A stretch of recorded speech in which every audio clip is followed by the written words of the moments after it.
Hello and welcome to the MHG podcast. Not as usual this week because the world is a complete and utter shit show, and it's just miserable all over, everywhere, with everything. So, look, we're just here to try and bring you a smidgen of light, and hopefully some joy. I think that's what we're called, light and joy. I'm Light, I'm Bradley, and I'm joined by Joy. That's Stu. I was going to say that's Joy, but no, we'll give him his proper name, Stu. How you doing, I don't know, is it like sort of washing up liquid, dish soap, Joy, I think, in America. But, I think so. But, yeah. Is it? That's true. Yeah. Oh, I just meant it's the main character of Inside Out. Wait, is she the main character? Wait, technically, is she the main character? I'll have to watch it again, which is not a problem because it is an excellent film. That's the existential question you wasn't expecting on a Friday afternoon to do with absolutely a really good Disney animation. Is it Disney or Pixar? That one? It's Disney, isn't it? Inside Out. Barely anything. Or is it Pixar? I don't know. Anyway, so yeah. No, I know. Disney used to do the animation, like the proper old school animation, and Pixar was the CG stuff. Now it's just everything CG. Apart from video games. You ruined perfectly good material there. What a shame. I did. Life's weird at the moment. Look, we might be heading into World War III at some point, so this could be our last podcast. If it is, we're keeping it short so you can get on with your lives and be with your loved ones. Good night and good luck and all that, I suppose. I don't know. What's happening, Stu? I'm burying my head in the sand, hoping it all goes away. Yeah.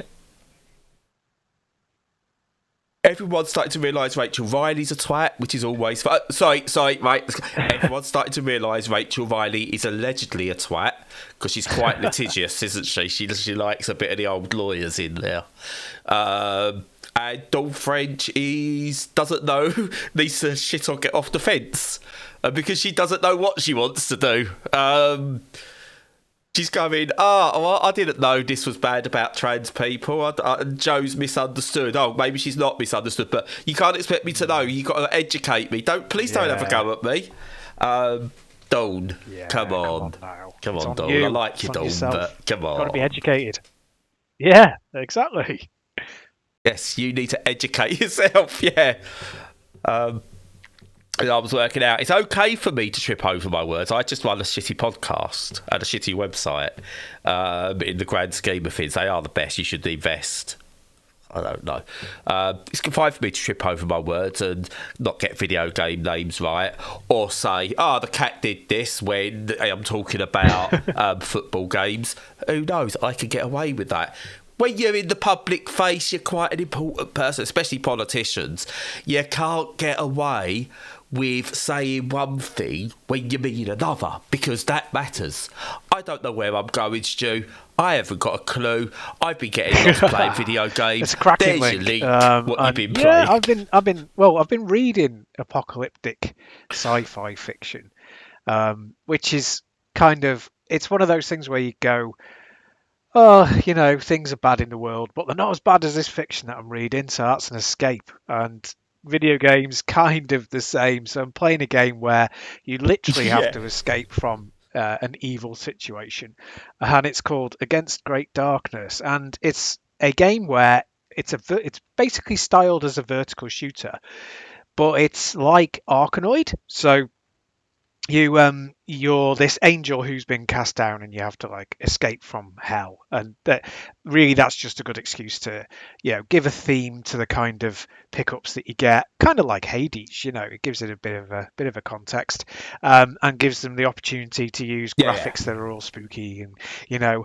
hellish and stuff like that, and they're very nice indeed. And it's a lovely sort of very simplistic art style. It's like they're all like silhouettes. It's really, really nice. But the game itself, so as I say, it's got like a lot of vertical shooter DNA, particularly like some bullet hell stuff, but also the way that things rack up on the screen is a bit Space Invaders-y, and it's a bit Ikaruga or Ikaruga, however you pronounce it. It's a bit like that. Yeah, yeah, fair play. So Ikaruga. it's I'm got not coming that. to It's you. got That's lots just of how I DNA say from it. that, but it's also got a very big Arkanoid influence. So not only do you have your primary weapons, which are fairly weak, you have these discs that act like the balls in Arkanoid, in that they do damage and they do much more damage than your weapons. So they're really critical. You don't lose anything if you lose the discs. It's just they take a little while to spawn back, which means that you're not doing much damage, and the barrage from the enemies is relentless, and so you get they attack you with weapons, but they also come at you physically. So it's like standard sort of shoot 'em up stuff. And it's just absolutely fantastic. This is in early access, and I've only got one criticism, and that criticism is that it's a bit short. So there's only 3 levels. Apart from that, no criticisms. The physics are absolutely fantastic. The speed of everything, the speed of your ship, absolutely perfect. The balance is great. All your pickups are really interesting. You get lots of different characters to play as that you can unlock as well, and they all have very different, well, not very different, but different play styles. The visuals are really great. As I say, it's this unique sort of painterly kind of sketched kind of comic book style that's silhouetted, and it's excellent. The kind of hit reactions are great. The sound is spot on. It's really exciting. You get really invested in trying to save your discs so that you can keep things going. It's just one of those games that immediately set fire to my imagination, and it's probably my favorite game of the year so far. It's it's a one more go. It's got that. It's a bit roguelitey because you're going back for better stuff, but it's got a meta where you're increasing your the power of your ship as well. Yeah, it's just really, really excellent. It's in that Vampire Survivors mold of just one more go, and you can't really beat that, can you? No, no, not at all. Visually, it reminds me a I little don't bit know of. that Do you one remember really, but Insanely Twisted Shadow Planet yeah. on XBLA? Oh, look it up. It reminds me a little bit of some of the levels on there. Now, I'm not going to buy this because I don't get on with bullet hell shooters. My brain doesn't let me. As soon as you said there's like an Arkanoid style and bullet hell, my brain just went, no, I don't think so. You can do one or you can do the other. You're not doing both. Yeah, But it yeah, does no, look it's good. great. I'll give you that. And It I love the is. visual It style does of have it. that bullet hell influence, but it isn't. At least in this sort of early access version, it's not brutally difficult. You can increase the difficulty if you want, but I didn't find it particularly. I found it challenging, but not brutal.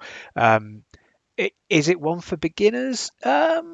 I would say if you're a beginner or you're a newbie to vertical shooters, it's a good entry point that will still give you a lot of challenge whilst you get used to it. But it's not inaccessible. So yeah, yeah. Well, do you remember I the used to old have that. Yeah, Tomy it was driving fantastic. things you could get where you drove into the screen? You had to, right. I still struggle with that, so Fair enough, yeah. that's about as far as I can get with a bullet hell game these days. Yeah, why not? Eh? That was that technically a bullet hell? Let's say yes. Well, to be fair, you're going up the screen and you got to avoid I things, like not that. shoot stuff. It's a pacifist bullet hell. There you go. Yeah. Someone should make one of them. That might be whoa. But anyway, yeah, I like looking at this. It's that style I like where it's kind of 8-bit, but it's not 8-bit at the same time. It's like 8-bit as you remember. Oh, definitely. I Not like 8-bit that as it too. was, Yeah, kind of thing, and I like it's, that. It's the bits that make it not 8-bit or 16 or even 32 are the animations, in both, not just in this game, but in that kind of style of retro. And it's Yeah. loads of like extra animations that just make it, sort of chef's kiss. Yeah, it is. It is very really cheap. It's as well. I've just noticed how much UK. it is. Wow, I might try so it out. Probably then. translates to $7 and stuff like that. Well worth it. Well worth it if you got any interest at all. Well worth it, because it's just like, even if it's not exactly your kind of genre, it's one of those that it's very Moorish, and if you get sick of it, you're like, well, it only cost me a few quid. So, like me with Yeah, I might.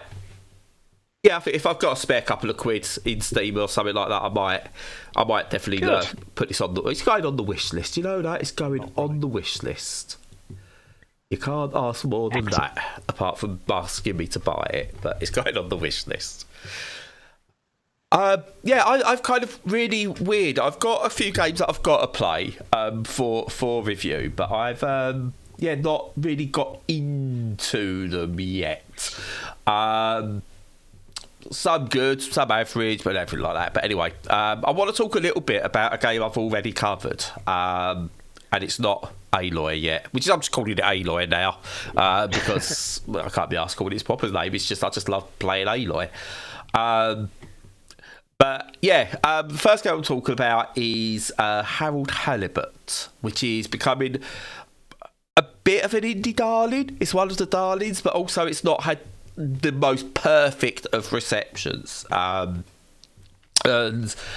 I prefaced my written coverage of it by saying, look, out the box, I am so glad this exists, that it was made, it came out, because this is showing human creativity is still so important. AI could not make this game.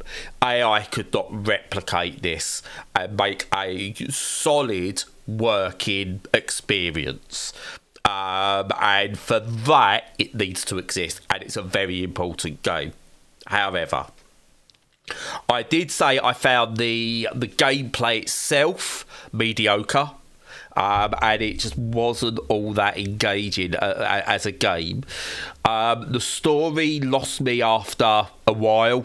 I don't think it held it together, and I compared it to the reason the things like the Wallace and Gromit shorts and things like that work is they were much shorter, so you could wrap that story up and make sure it all came together with the animated style, and it all worked. And then when they did go to feature lengths such as Curse of the Were-Rabbit and Chicken Run, they already had the experience to move on to that. And then you've got like Fantastic Mr. Fox, was Fantastic Mr. Fox Wes Anderson? It was, wasn't it? Yeah. Which obviously had the original story behind it, written by Roald Dahl, so they could concentrate on bringing that to life. So the story was there, but then they used their experience to go on to Isle of Dogs, which I felt, although it didn't get the best reception all over, but I felt that was an absolutely wonderful film. Had a great story to it. The animation was brilliant. So it shows what you could do. You can even go to like The Corpse's Bride, Nightmare Before Christmas. They've got great stories behind them. Great storytellers are doing them. This hasn't got that legacy behind it to be able to stretch what is a brilliant idea out to a number of hours. And the more when I first played it, I was like, oh my God, this is beautiful to look at. Don't play it on Steam Deck, by the way. Even though it works, you lose the visual fidelity that you need for a stop motion video game, because you need to be playing it in a quality mode to get that effect. Otherwise, it might as well just be another video game. And then therein lies the problem with it.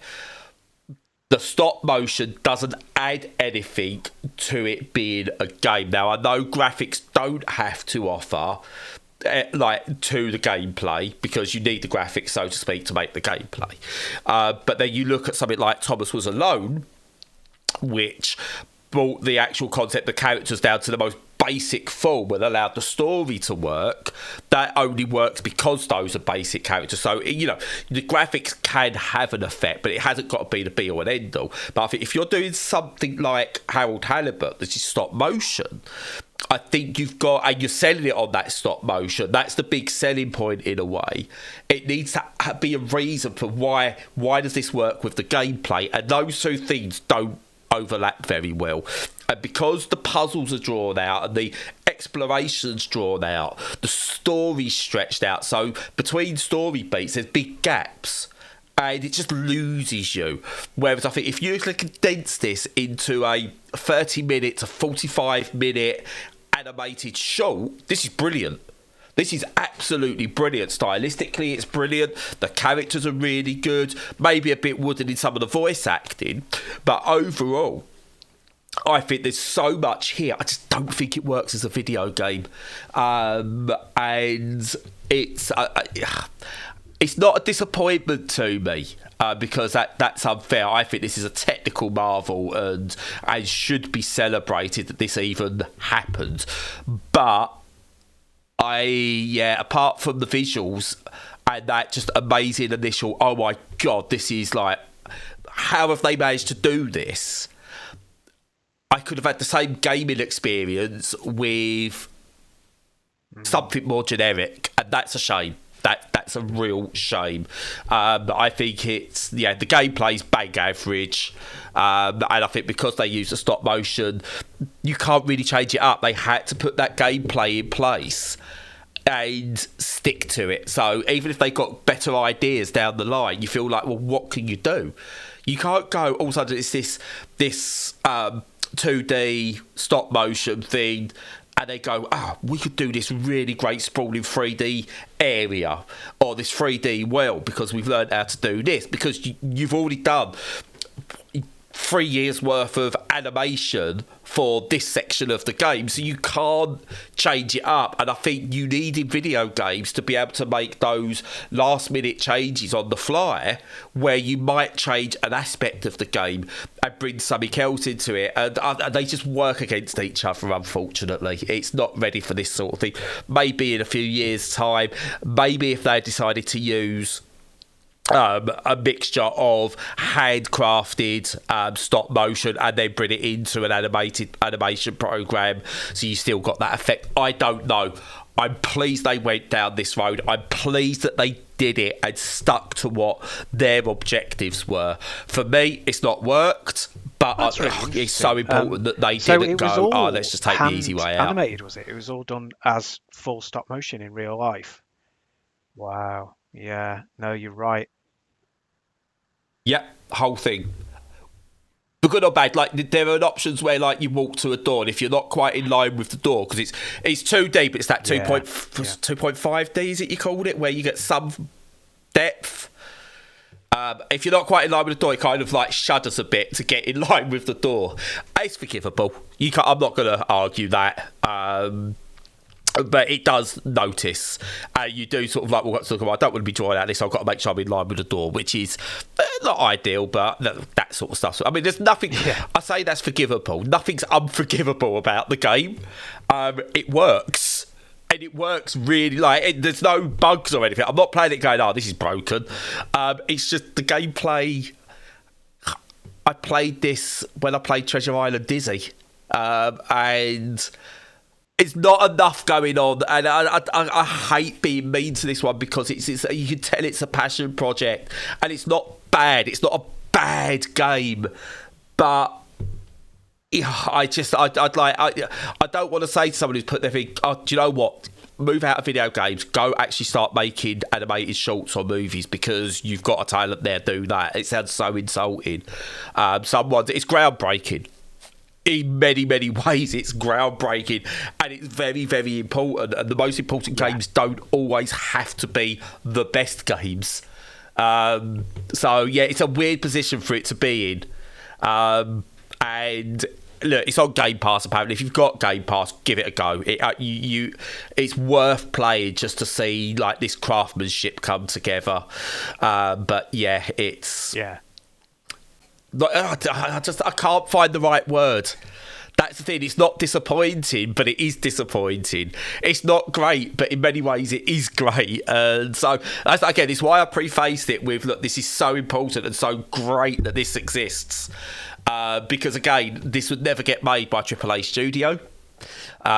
This would put the death knell in any kind of project like this for any AAA studio. This will hopefully give other creators to go, actually, this idea that seems a bit out there, I could do that. people have given this 8s and 9s, some 10s as well. I've seen 4s and 5s and 6s. So it shows where people are with it. As a piece of art, it's right up there. It's a work of art.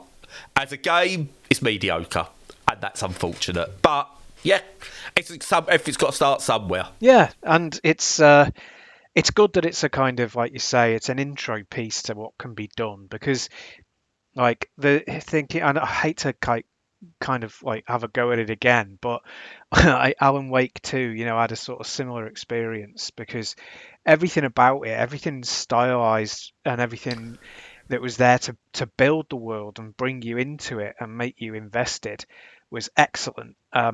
Really got almost peerless, you know, and so gripping and so fantastic and genuinely frightening in a way that like games don't normally make you, because like you, I don't get scared very easily or very often, and jump scares which don't count.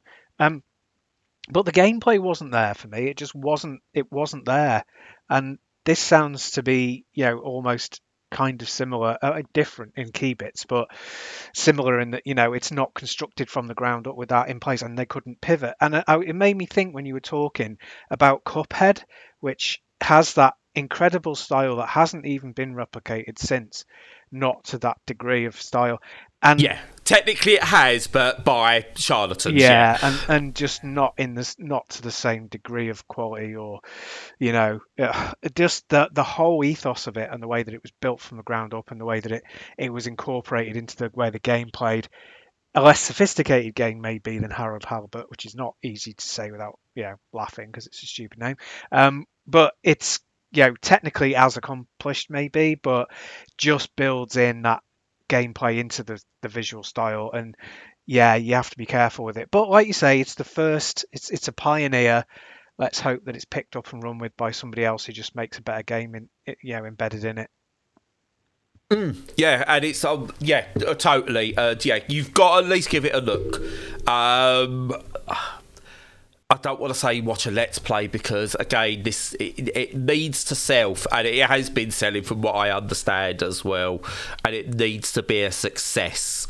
But yeah, however you decide to consume this, consume it in some way is all I will say, because yeah, it is special, because it exists. So yeah. Just very quickly though, just to like pivot, it's like I feel like I've turned into evil Brad, because I've got triple A's. I'm just so swept up by Aloy. It's just so good. I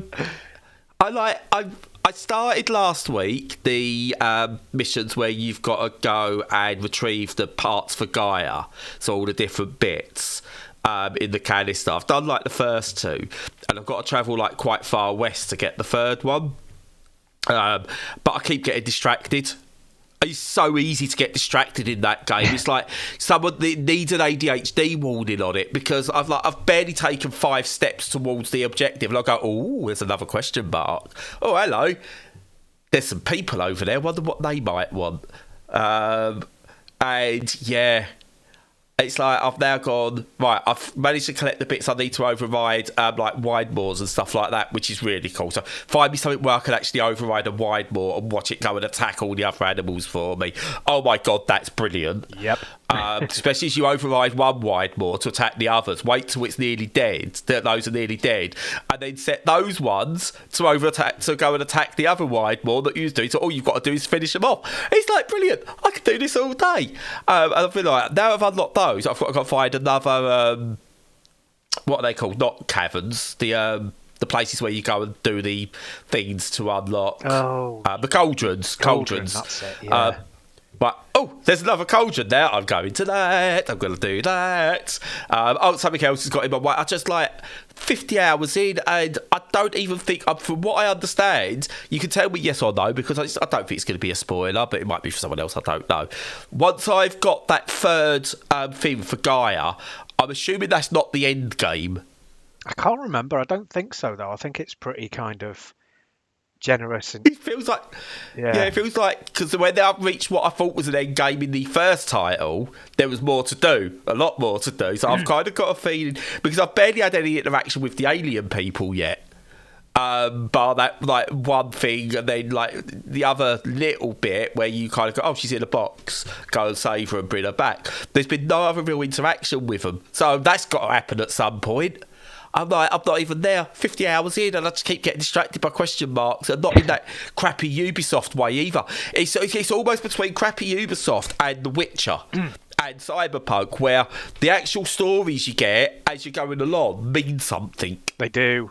And it's so good. I think it was. I mean, it got like really high scores in like the press, but I still feel it was underrated about how good it is. Because it's kind of like, I think possibly because it is more of the same in a way. Although there's loads of extra stuff, it's kind of it's a sequel, but it doesn't drive it forward a great deal. But the thing is, the first game was so good, and you wanted so much more of it, that the stuff that it's added has made it such a good game.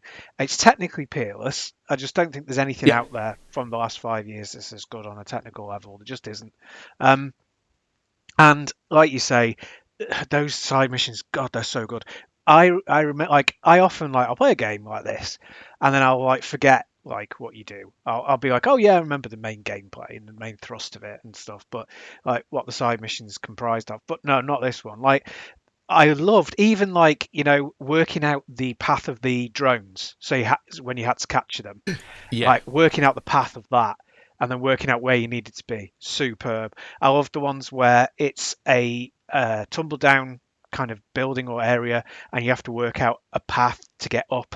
And uses a totally different skill from capturing the drones, and that's very much like Tomb Raider. And then there's the cauldrons, which is different again, and I won't go into. The Vista points are really interesting as well. They get you exploring. Vista Point is a genius idea. It's just so good front to back, and it's one of them that my appreciation of it has grown over the years as well, not diminished. But obviously it's shit because Aloy's not as fit as she was in the first one or something. I don't know. So ridiculous. I can't believe that. When I was reading about some of the reviews and sort of like comments, I forgot that was a thing, that people complained that the made up video game character wasn't like beautiful as she was in the first one. What? I can't see that, right? For without sounding like a weird creep or anything like that. For a video game character design, she's stunning. They've made a stunning looking character who is like giving her a womanhood, but without objectifying her in any way, shape or form, and everything like that, which is absolutely brilliant. She's if you want an iconic female character to hang your hat on and go, this is like going to be iconic in 50 years time, Aloy over Lara anytime. Because it's she wears the appropriate clothing most of the time, and I know you can change it, but all the clothing she gets to wear is appropriate. Even like the factions, like because they're in the desert, they wear, the men and the women wear, I don't want to say skimpy is the wrong word, but they wear sort of like more stuff that allows their, oh God, I'm going to sound like Kojima, allows their skin to breathe. But you know what I mean? They wear more desert appropriate clothing because of the weather and stuff like that. Whereas if you go into the mountains, everyone's like wrapped up, and they've really thought about the clothes people wear. And it's just like everything about it. It's woke the game in a way. But it's done so well, and I just absolutely adore the game, and I don't want it to end, which is why I'm so happy to be distracted by everything. And I've still got the DLC to do. That's not unlocked yet. It keeps sending me play further. I'm like, I will play further, game. Of course I'll play further. Can't wait for you to treat me to the DLC. I can't wait to see what that's about. And I want a third one. I hope this becomes a long-running series. And it don't even need to do it on obviously do it on PS5 and everything, because obviously you're going to want to put it on your modern consoles. It doesn't need a new engine. You could use that PS4 engine again. Yeah, well, it's like I was saying last week, because it is so technically peerless, that running it on on modern hardware that's more powerful than what it was devised for, it absolutely flies, and you can run it at 60 frames without any worries, and it's, it loads so fast. It's just perfect. It's just a great game. It's just, technically perfect. More. I want more of Aloy. I want to play it again. Go on, Stu. You probably finished. I'll have to buy it though, because I think I sold my copy when I had it on PS4. I think I sold it. Get it on Steam Deck, Stu. Get it on Steam Deck. It's always with you then. It's not cheap though. I've got no money. Wait till it goes cheap. Get it when it goes cheap. Honestly, I picked up. I mean, if you look at it, Zero Dawn is like around $7.99 if you pick it up nowadays from places like CD keys and that. Like, it's so they don't need your money, so just wait until it hits a sale on CD keys or something. Because just play it. I'm gonna put it on the big screen. I'm gonna play it on the big PC at some point just to load it up and see how good it can look. Because obviously it is compromised visually a bit on the Steam Deck to get it working, but it's such a small screen, and I'm so it's not taking anything away. It's just oh my god, it's so good. Excellent. But apart from that, you're meant to be on a time limit, so I'm going to shut up now, Stu. Okie dokie. Yes, no, I'll find a way. I might see if I can get a second-hand copy for the PS5 and stream it to Steam Deck and see if I can get it cheap. But who knows? We'll see. And apart from that, as usual, follow us on all the socials. Make sure you check out our content on the website and YouTube. Join us on Discord to chat if you fancy it. And in the meantime, until next week, stay safe and stay sane.